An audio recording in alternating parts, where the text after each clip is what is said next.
පුංචි ටිප් එකක් අරගෙන ඇවිල්ලා ඉන්නේ යාළුවනේ. ඔයගොල්ලෝ සමහරවිට මේක දන්නවත් ඇති, දැනටමත් දන්නේ නැති අය මේක පොඩ්ඩක් කරලා බලන්න. ගොඩක් වටින දෙයක්. මේක කරන්නේ අපි GPU එකේ power limit එක චුට්ටක් බස්සනවා.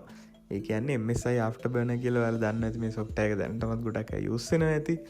අපේ මේ GPU වල එතකොට CPU වල වුණත් සාමාන්‍යයෙන් ආයු කාලය අඩු වෙන්නේ. ඒ කියන්නේ ඉක්මනට සවුත් වෙලා යන්න ප්‍රධාන හේතුවක් වෙනවා මේවා හීට් එක ගොඩක් වැඩි වෙන එක. රත් වෙනවා, අම්බානක් රත් වෙනවා.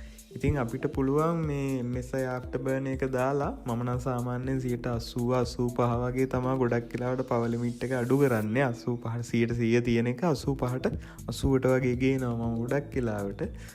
එතකොට මේ සාමාන්‍යයෙන් GPU එකේ හීට් එක පොඩ්ඩක් සමහර විට සෙල්සියස් අංශක 8කින් 10කින් 12කින් වගේ අපිට අඩු කරගන්න පුළුවන්. මොකද දැන් ඇත්තටම අපේ මැෂින්ස් වල අඩුපාඩු තියෙනවා. ගොඩක් අය මම දැකලා තියෙනවා ග්‍රැෆික් කාඩ් එක ගහලා තියෙනවා ලොකු කේසින් එකක් ගන්න බජට් එක ගන්න නැහැ.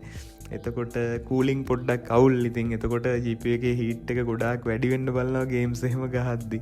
ඉතින් සමහරු කියනවා යූස් GPU එකක් ගත්තා බොහොම ටික දවසයි දිව්වේ බලන්නකො ඉවරුණා අපරාධේ වැඩක් නැහැනේ. ඒ වගේ ප්‍රශ්න ගොඩක් තියෙනවා. ඉතින් අපි ලංකාව වගේ අපි වගේ දුප්පත් රටකට අපි GPU එකක් ගන්න ගොඩක් අමාරුවෙන්. අපිට GPU එක පුළුවන් තරම් කල් ඇද ගන්න තමයි අපි බලන්නේ ඇත්තටම. මොකද GPU මිල ගොඩක් වැඩි ඇත්තෙන්ම.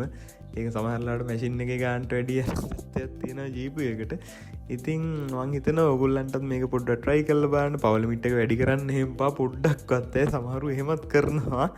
ඒකෙන් performance වැඩි කරගන්න කියලා. ඒක හොඳම නෑ කාඩ් එක මාර විදියට හීට් වෙනවා. එහෙම කරනවා නම් ඔයගොල්ලෝ විශේෂ කන්ඩිෂන් යටතේ AC room දාලා fans දාලා මාර එකක් කරලා තමයි මේක limit වැඩි කරනවා නම් කරන්න ඕනේ. අපේ තියෙන හරියටම තියෙන්න ඕන ප්‍රමාණයටත් වැඩිය අඩුවෙන් තමා කූලිං වෙන්නේ අපේ කේසින් වල හැටියටයි ඕවා හින්දා.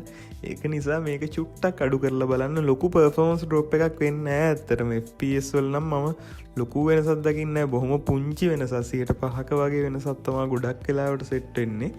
ඒක නිසා කාඩ් එකටත් හොඳයි මේක. ඔයාගේ power supply එකටත් හොඳයි, මැෂින් එකටත් හොඳයි, ඔක්කොටම හොඳයි.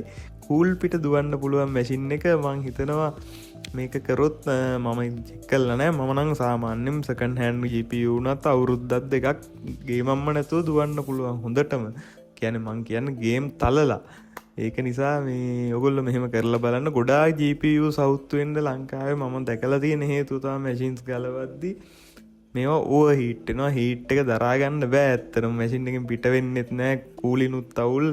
පවර් සප්ලයි වලින් දෙන පවරුත් මදි. සමහර වෙලාවට ගේම්ස් වලදී ස්ක්‍රීන් එක බ්ලැන්ක් වෙලා යනවා. සමහර වෙලාවට කාඩ් එක ඕෆ් වෙනවා. ඒ වගේ සිද්ධි වෙනවා. ඒක හින්දා ඔයගොල්ලෝ try කරලා බලන්න. ඉතින් channel එකට sub කරන්න, like කරන්න, share කරන්න කියලා ආදරෙන් ඉල්ලනවා යාළුවනේ. ආයි සෙට් වෙමු සිංගල වීඩියෝ එකකින්. උම්ම ගොඩයි. ආදරේ.